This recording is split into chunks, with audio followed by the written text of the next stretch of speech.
Hello అండి, welcome back to my channel. ఇంకొక మంచి వీడియోతో మీ ముందుకు వచ్చేసానండి. ఇంకొక పుణ్యక్షేత్రాన్ని మీకు చూపించబోతున్నాను. పుణ్యక్షేత్రం ఏంటంటే మనకి హైదరాబాద్లో ఉండే బల్కంపేట రేణుకా ఎల్లమ్మ తల్లి టెంపుల్ని మీకు చూపిస్తున్నానండి. అక్కడ ఆలయ విశేషాలు, అమ్మ యొక్క గొప్పతనం, ఆలయ విశిష్టత, సో మనం కంపల్సరీగా చూడవలసిన ప్లేస్ అండి. సో అన్నీ మాట్లాడుకుందాం. సో ఎలా మనం దర్శనంకి ఎలా వెళ్ళాలి, ఏంటి, టెంపుల్లో ఉండే అన్ని విషయాలు కూడా నేను ఈ వీడియోలో డిస్కస్ చేస్తానండి. సో వీడియో చివరి వరకు చూడండి. వీడియో నచ్చితే లైక్ చేసి వెళ్ళండి ప్లీజ్ అండి. ముందుగా మనం ఆలయ విశిష్టతని తెలుసుకునే ముందు ఆలయంకి వెళ్ళేటప్పుడు ఇప్పుడు చూస్తున్నారు కదా, ఇదైతే ఎంట్రన్స్ అండి. మనకి ఎంట్రన్స్లోనే కొబ్బరికాయలు తీసుకుంటారు, కొబ్బరికాయలు అక్కడే కొడతారు. లేదా మనం ఎంట్రన్స్కి ఇప్పుడు ఇలా వెళ్ళగానే రైట్ సైడు మనకి కొబ్బరికాయలు అక్కడ కూడా కొడతారు. అలాగే మనం తీసుకున్న దీపాలు కానీ అక్కడ ఏవైనా ముడుపులు కట్టాలన్నా రైట్ సైడ్ ఇక్కడ చూస్తున్నారు కదా, ఇక్కడ పెడతారండి దీపాలు. ఇక్కడ మనకి రాహుకాల దీపం అని నిమ్మకాయలు ఉంటాయి కదండి, ఆ నిమ్మకాయ తొక్కల్లో దీపాలు పెడతారండి. అక్కడ చాలా విశిష్టత.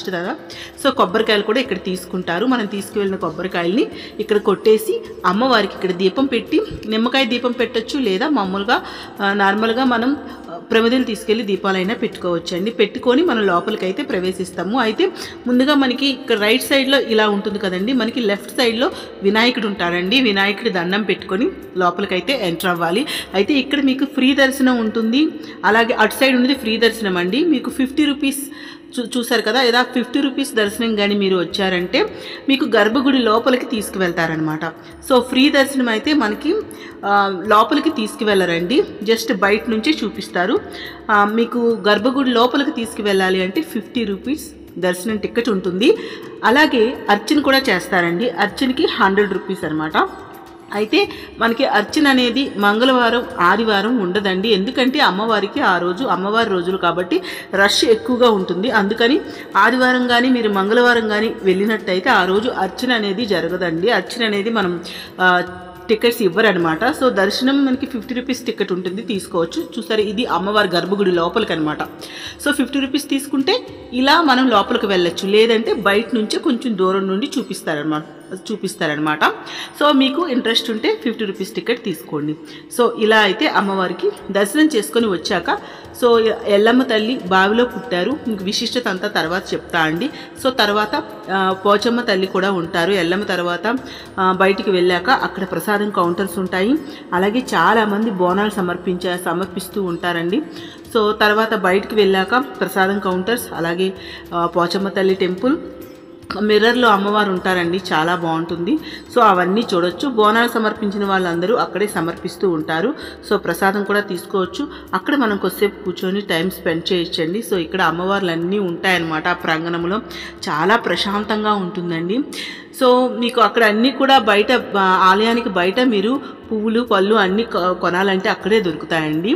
సో మీకు అక్కడ కావాలంటే ఎల్లమ్మ తల్లి డాలర్, రాగిది కానీ సిల్వర్ది కానీ అక్కడ మీకు అమ్ముతారండి. మీరు కావాలంటే తీసుకోవచ్చు.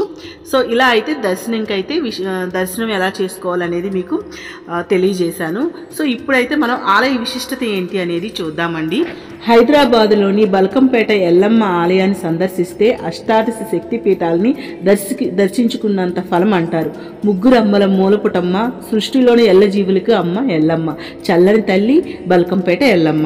700 సంవత్సరాల నాటి సంగతి. అప్పటికసలు హైదరాబాద్ నగరమే పుట్టలేదని చెప్పొచ్చు. బల్కంపేట అనేది ఒక కుగ్రామం, చుట్టూ పొలాలే. ఒక రైతు తన పొలంలో బావిని తవ్వుతుండగా బండరాయి అడ్డొచ్చినట్టు అనిపించింది. పరీక్షగా చూస్తే అమ్మవారి ఆకృతి. చేతులెత్తి మొక్కాడు ఆ రైతు. భక్తితో ఆ విగ్రహాన్ని ఒడ్డుకి చేర్చాలని ప్రయత్నించాడు. కొంచెం కూడా కదలలేదు. ఊర్లోకి వెళ్ళి జనాన్ని తీసుకొచ్చి తలొక చెయ్యి వేసినా కూడా అమ్మవారి విగ్రహం కదలలేదు.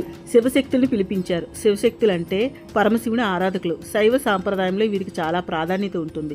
ఇక్కడి నుంచే పూజలు అందుకోవాలనేది అమ్మవారి అభీష్టం కావచ్చు. దైవ నిర్ణయాన్ని కాదనడానికి మనం ఎవరం అసలు సలహా ఇచ్చారు శివశక్తులు. అమ్మవారిని రేణుక అమ్మగా గుర్తించారు. మూల విరాట్టు బావి లోపల ఉండడంతో భక్తజనం ఒడ్డు నిలబడి పూజలు చేసేవాళ్ళు. కొంతకాలానికి రేణుకా ఎల్లమ్మ మహిమలు చుట్టుపక్కల ఉన్న వారికి విస్తరించాయి. ఓ చిన్న ఆలయం వెలిసింది.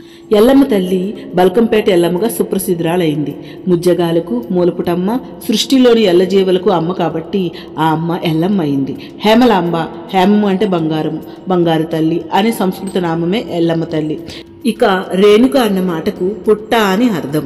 ఆ రోజుల్లో అమ్మవారి ఆలయ పరిసరాల్లో ఒకవేళ పాముల పుట్లు ఉండేవేమో. ఇక పూజలు సేవలకు వస్తే దేవాలయ రాజగోపురానికి దక్షిణ భాగంలో తూర్పుముఖంగా మహాగణపతి దర్శనమిస్తారు. లోపలకు వచ్చే భక్తుల్ని నిర్విఘ్నమస్తు అని ఆశీర్వదిస్తున్నట్టు ఉంటుంది. పోచమ్మ తల్లి కూడా ఇక్కడ పూజలు అందుకుంటూ ఉంటారు. నవవధువు వరువులు పెళ్లి బట్టలలో ఆ తల్లిని దర్శించుకోవటం ఆనవాయితీ. దాదాపు 2 దశాబ్దాల క్రితం హంపి పీఠాధిపతి విరూపాక్షానంద స్వామి ఆలయ ఆవరణంలో నాగదేవతను ప్రతిష్ఠించారు. నిత్యం నాగదోష కాలసర్పదోష పూజలు జరుగుతూనే ఉంటాయి. అంతేకాదు 18 అడుగుల రాజరాజేశ్వరి అమ్మవారి విగ్రహం కూడా ఇక్కడ ఉంది. ప్రతి శుక్రవారం ఎల్లమ్మ ఆలయంలో అన్నదాన కార్యక్రమం జరుగుతూ ఉంటుంది. పేద ధనిక తేడా లేకుండా ఆ భోజనాన్ని మహాప్రసాదంగా స్వీకరిస్తారు. ఆది మంగళ గురువారాల్లో అమ్మవారికి అత్యంత ప్రీతిపాత్రమని చెప్తూ ఉంటారు. ఆ 3 రోజుల్లో భక్తుల సంఖ్య వేలల్లో ఉంటుంది. ఏటా ఆషాఢ మాసం మొదటి మంగళవారం ఎల్లమ్మ తల్లి కళ్యాణోత్సవం అత్యంత వైభవంగా నిర్వహిస్తూ ఉంటారు. 3 రోజుల పాటు జరిగే ఉత్సవాలను చూడటానికి ముల్లోకాల నుంచి దేవతలు దిగి వస్తారని ప్రతీతి. ఇక్కడ జనాలు కూడా చాలా ఎక్కువగా ఉంటారు. అప్పుడు ఎక్కడెక్కడి నుంచో తరలి వచ్చే శివశక్తులైతే బల్కంపేటను కైలాసగిరిగా మారుస్తారు. రథోత్సవాన్ని చూడటానికి మన 2 కళ్ళు సరిపోవండి. జై జై ధ్వనుల నడుమ వీధుల్లో ఊరేగుతున్న సమయాల్లో దుష్ట శిక్షణకు శిష్ట రక్షణకు బయలుదేరుతున్నట్లు అమ్మవారు ఉంటారు. అంటే అమ్మవారి కింద నిత్యం కూడా జలం ప్రవహిస్తూ ఉంటుందంటండి. సో ఆ నీటితో ఇళ్ళని శుద్ధం చేసుకుంటే భూత ప్రేత పిశాచాది దుష్ట శక్తులు పారిపోతాయని ఒక నమ్మకం. స్నానమాడి నీటిలో కొంచెం తీర్థం కలుపుకుంటే ఇంకా గజ్జి తామర మొదలైనవన్నీ కూడా పోతాయని బలమైన విశ్వాసం. నీటిలో కొలువైన దేవత కాబట్టి ఆ తల్లిని జలదుర్గగా ఆరాధిస్తూ ఉండేవాళ్ళు కూడా ఉన్నారు. బల్కంపేట ఎల్లమ్మ మహిమల్ని భక్తులు కథలుగా చెప్పుకుంటారు. ఆ మధ్య రిలయన్స్ గ్రూప్ అధినేత ముఖేష్ అంబానీ అర్ధాంగి నీతా అంబానీ ఎల్లమ్మ తల్లిని దర్శించుకున్నారండి. ఇంటర్నెట్లో యాదృచ్ఛికంగా ఆలయం గురించి చదివారంట. అప్పుడే అమ్మవారి దర్శనం చేసుకోవాలని బలమైన సంకల్పంతో వచ్చి దర్శనం చేసుకున్నారటండి. చూశారు కదండి బల్కంపేట ఎల్లమ్మ తల్లి విశిష్టత, దేవాలయం విశిష్టత. మీకు వీడియో నచ్చింది అనుకుంటున్నానండి. సో మీకు నచ్చితే ప్లీజ్ అండి లైక్ చేయండి, షేర్ చేయండి, నా ఛానల్ని సబ్స్క్రైబ్ చేసుకోండి ప్లీజ్ అండి.